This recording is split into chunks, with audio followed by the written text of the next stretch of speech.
You walk past 100 strangers a day. You don't think twice about most of them. But every so often, one face stops you. You've never spoken a word to them. And yet something in you decides, almost instantly, whether to trust them. The strange part is you have no idea why. This isn't intuition. It's a system that's been running in your brain for hundreds of thousands of years, and it's still making decisions for you right now, without asking your permission. Here's the real answer, and it's far stranger than you think. Your brain was never built for cities of millions. It was built for groups of about 150 people.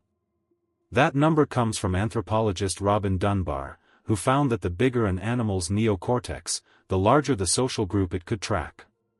For humans, that ceiling sits around 150 meaningful relationships. Not acquaintances. People whose names and faces you could actually hold in your head at once. Now think about how many faces you see in a single day. A commute. A crowded sidewalk.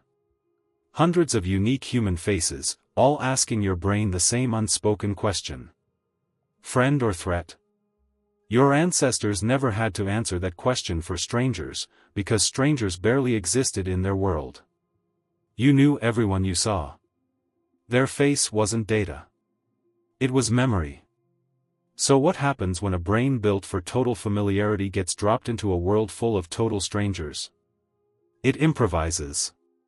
Psychologist Alexander Todorov at Princeton showed people unfamiliar faces for less than 1 second, barely enough time to consciously register anything.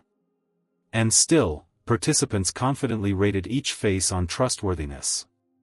The judgments were fast, consistent, and made before the brain had time to think. Thinking wasn't required. Your brain doesn't wait for evidence. It runs a snap calculation using nothing but the geometry of a stranger's face, and hands you a verdict before your conscious mind even shows up.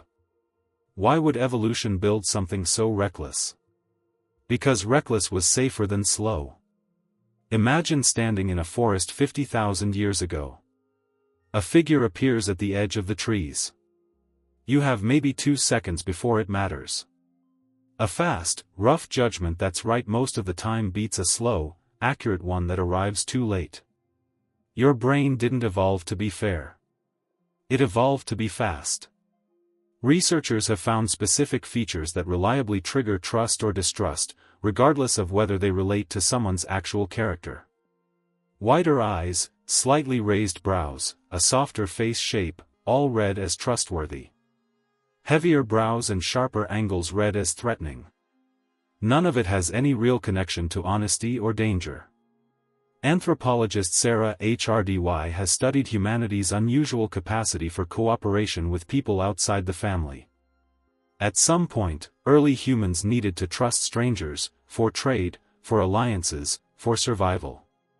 The face became the shortcut. It still is. Think about the last time you met someone new and felt an instant, unexplainable pull toward them, or away from them. You probably told yourself a story afterward. But that story came after the verdict, not before it. Your conscious mind wasn't the judge. It was the press secretary, explaining a decision it didn't get to vote on.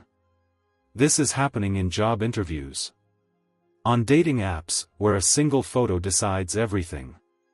In courtrooms, where defendants with trustworthy-looking faces have been shown to receive different treatment, independent of the actual evidence. Does that unsettle you? It should. Because the system isn't measuring truth. It's measuring familiarity to an ancestral template.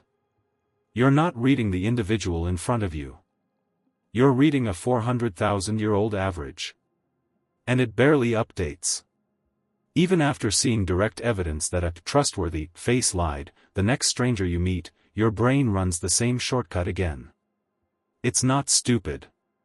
It's just old. Why hasn't evolution fixed this? Because it doesn't need to.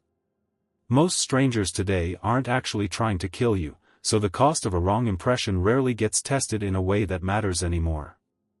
Evolution doesn't optimize for fairness. It optimizes for survival, and survival's bar was cleared a long time ago. There's something humbling here. Your gut sense of someone isn't really yours. It's inherited. A tool passed down from ancestors who needed it to decide, in seconds, whether the person approaching was kin or threat. You didn't build it. You just carry it. You can't switch it off. But you can notice it. The next time an instant, wordless judgment arrives about someone before they've finished a sentence, hold it as a hypothesis, not a verdict. You walk past 100 strangers a day. And every single time, before you've said a word, an ancient piece of your mind has already decided who they are.